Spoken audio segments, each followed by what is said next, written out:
ನಮಸ್ಕಾರ ಸ್ನೇಹಿತರೆ, ನಿಮಗೆಲ್ಲ ಬ್ರಹ್ಮದೇವ ಯಾರು ಎಂಬುದು ತಿಳಿದೇ ಇದೆ.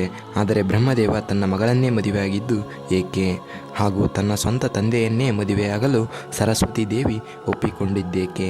ಅಷ್ಟಾಗಿಯೂ ಬ್ರಹ್ಮದೇವನನ್ನು ಯಾರೂ ಪೂಜೆ ಮಾಡದಿರಲು ಕಾರಣವೇನು? ಬ್ರಹ್ಮದೇವನ ಶಿರವನ್ನು ಶಿವನು ಸಂಹರಿಸಲು ಕಾರಣವೇನು? ಈ ರೀತಿಯ ಬ್ರಹ್ಮದೇವನ ಕುರಿತಾದ ಅಚ್ಚರಿಯ ರಹಸ್ಯಗಳನ್ನು ಈ ವಿಡಿಯೋದಲ್ಲಿ ತಿಳಿದುಕೊಳ್ಳೋಣ. ಆದ್ದರಿಂದ ಬೇಗನೆ ಚಾನಲ್ಗೆ ಸಬ್ಸ್ಕ್ರೈಬ್ ಮಾಡಿಕೊಳ್ಳಿ. ಸ್ನೇಹಿತರೆ, ಬ್ರಹ್ಮದೇವನನ್ನು ಈ ಸೃಷ್ಟಿಯ ಸೃಷ್ಟಿಕರ್ತ ಎಂದು ಕರೆಯುತ್ತಾರೆ. ಮನುಷ್ಯನ ಹಣೆಬರಹವನ್ನು ಬರೆಯೋದು ಕೂಡ ಬ್ರಹ್ಮದೇವ ಅನ್ನೋದು ಎಲ್ಲರ ನಂಬಿಕೆಯಾಗಿದೆ. ಹಾಗೇನೇ ಸರಸ್ವತಿ ಅಂದರೆ ವಿದ್ಯಾ ಬುದ್ಧಿಯನ್ನು ದಯಪಾಲಿಸುವವಳು. ಆದರೆ ನಮ್ಮಲ್ಲಿ ತುಂಬ ಸಲ ಕೇಳ್ಪಟ್ಟ ವಿಷಯ ಏನೆಂದರೆ, ಬ್ರಹ್ಮದೇವ ಯಾಕೆ ತನ್ನ ಸ್ವಂತ ಮಗಳನ್ನೇ ಮದುವೆಯಾದ ಅಂತ. ಹಾಗಾದರೆ ಸರಸ್ವತಿ ಹಾಗೂ ಬ್ರಹ್ಮನ ನಡುವೆ ನಡೆದದ್ದಾದರೂ ಏನು? ನಮ್ಮ ಹಿಂದೂ ಧರ್ಮದಲ್ಲಿ ಪ್ರಮುಖ ಪುರಾಣ ಆದ ಮತ್ಸ್ಯ ಪುರಾಣ, ಸರಸ್ವತಿ ಪುರಾಣಗಳಲ್ಲಿ ಉಲ್ಲೇಖ ಆಗಿರೋದು ಏನೆಂದರೆ, ಬ್ರಹ್ಮದೇವ ಸೃಷ್ಟಿಯನ್ನು ರೂಪಿಸುತ್ತಿರುವಾಗ ಮನುಷ್ಯರು, ರಾಕ್ಷಸರು, ಜೀವಿಗಳು, ಹಗಲು ರಾತ್ರಿಗಳು ಈ ರೀತಿ ಅನೇಕ ಸೃಷ್ಟಿಯನ್ನು ಮಾಡ್ತಾನೆ. ನಂತರ ನನ್ನ ಜೊತೆ ಇರಲು ಯಾರೂ ಇಲ್ಲವಲ್ಲ ಎಂದು ಯೋಚಿಸಿದ ಬ್ರಹ್ಮದೇವ ತನ್ನ ಶಕ್ತಿಯನ್ನು ಬಳಸಿ ಸರಸ್ವತಿಯನ್ನು ಸೃಷ್ಟಿ ಮಾಡ್ತಾನೆ. ಇನ್ನೊಂದು ರೀತಿಯಲ್ಲಿ ತನ್ನ ವೀರ್ಯದಿಂದ ಸರಸ್ವತಿಯನ್ನು ಮಗಳಾಗಿ ಸೃಷ್ಟಿ ಮಾಡಿದ ಅಂತಾನೂ ಹೇಳಲಾಗುತ್ತದೆ. ಈ ರೀತಿ ಸೃಷ್ಟಿಯಾದಂತಹ ಸರಸ್ವತಿ ತುಂಬ ಸುಂದರಿಯಾಗಿದ್ದಳಂತೆ.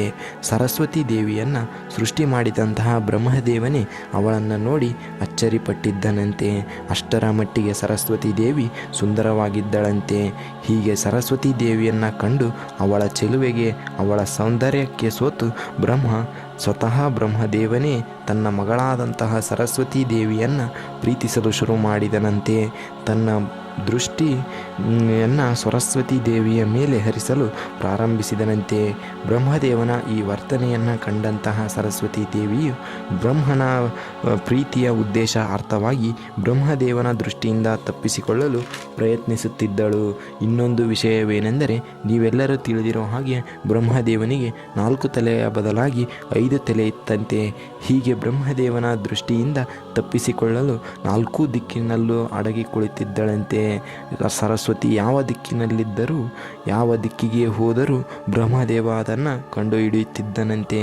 ಆಗ ಸರಸ್ವತಿ ದೇವಿ ಆ 4 ದಿಕ್ಕುಗಳನ್ನು ಬಿಟ್ಟು ಮೇಲಿನ ದಿಕ್ಕಿಗೆ ಹೋಗಿ ಅಡಗಿ ಕೂತರೂ ತನ್ನ 5ನೆಯ ತಲೆಯಿಂದ ಕಂಡು ಹಿಡಿಯುತ್ತಿದ್ದನಂತೆ.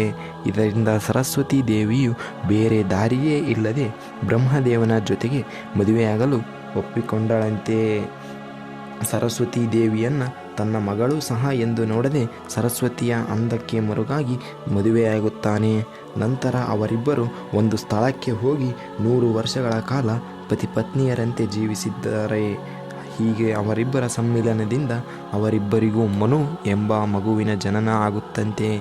ಈ ರೀತಿಯಾಗಿ ಬ್ರಹ್ಮದೇವ ತನ್ನ ಸ್ವಂತ ಮಗಳನ್ನೇ ಮದುವೆಯಾಗುತ್ತಾನೆ ಎಂಬ ಉಲ್ಲೇಖಗಳು ನಮ್ಮ ಹಿಂದೂ ಧರ್ಮದ ಪುರಾಣಗಳಲ್ಲಿವೆ.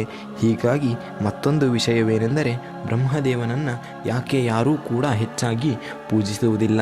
ಇದರ ಹಿಂದಿರುವ ಕಾರಣವೇನು ಅಂತ ನೋಡೋದಾದರೆ ಇದಕ್ಕೆ 2 ರೀತಿಯ ಕಾರಣಗಳಿವೆ. ಮೊದಲನೆಯದ್ದು, ಸೃಷ್ಟಿಯ ಕಲ್ಯಾಣಕ್ಕಾಗಿ ಬ್ರಹ್ಮದೇವ ಒಂದು ಯಜ್ಞವನ್ನು ಮಾಡಬೇಕಾಗಿರುತ್ತೆ. ಅದಕ್ಕೆ ಸೂಕ್ತವಾದಂತಹ ಸ್ಥಳವನ್ನು ಹುಡುಕಲು ಬ್ರಹ್ಮದೇವ ತನ್ನ ಕಮಲವನ್ನು ಭೂಮಿಗೆ ಬಿಡುತ್ತಾನೆ. ಹಾಗೆ ಆ ಕಮಲ ರಾಜಸ್ಥಾನದ ಪುಷ್ಕರ್ ಅನ್ನುವಂತಹ ಸ್ಥಳದಲ್ಲಿ ಹೋಗಿ ಬೀಳುತ್ತದೆ. ಆಗ ಆ ಸ್ಥಳದಲ್ಲಿ ಯಜ್ಞವನ್ನು ಮಾಡುವಂತಹ ನಿರ್ಧಾರವನ್ನು ಮಾಡಲಾಗುತ್ತದೆ. ಆದರೆ ಆ ಯಜ್ಞ ಪೂರ್ಣಗೊಳ್ಳಬೇಕು, ಆ ಯಜ್ಞದಿಂದ ಫಲ ಸಿಗಬೇಕೆಂದರೆ ಆ ಜಾಗದಲ್ಲಿ ಒಂದು ಹೆಣ್ಣಿರಬೇಕು. ಆ ಹೆಣ್ಣು ಬ್ರಹ್ಮದೇವನ ಪತ್ನಿಯೇ ಆಗಿರಬೇಕಾಗಿರುತ್ತದೆ.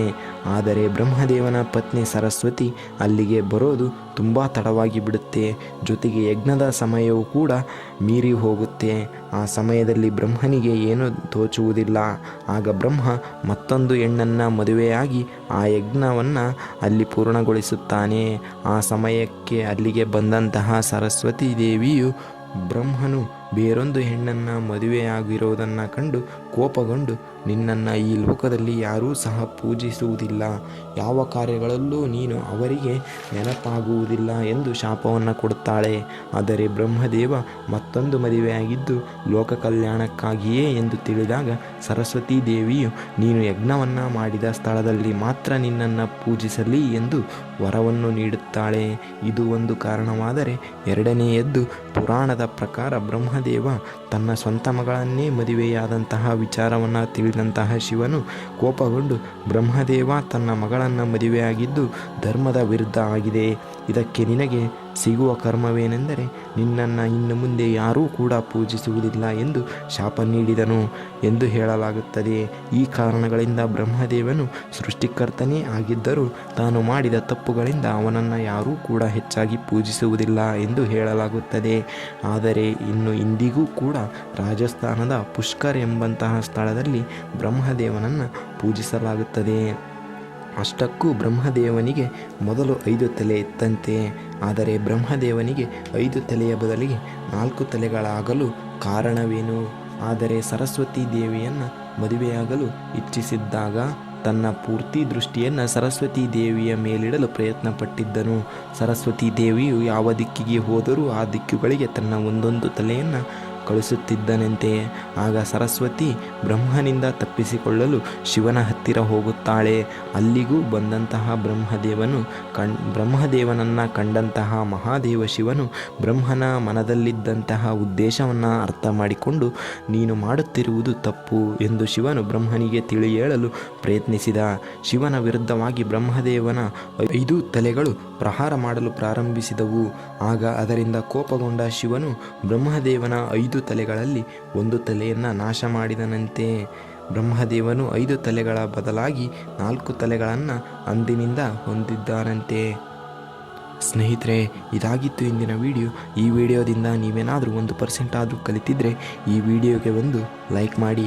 ಸ್ನೇಹಿತರೆ, ನಮಸ್ಕಾರ, ಧನ್ಯವಾದಗಳು ಸ್ನೇಹಿತರೆ.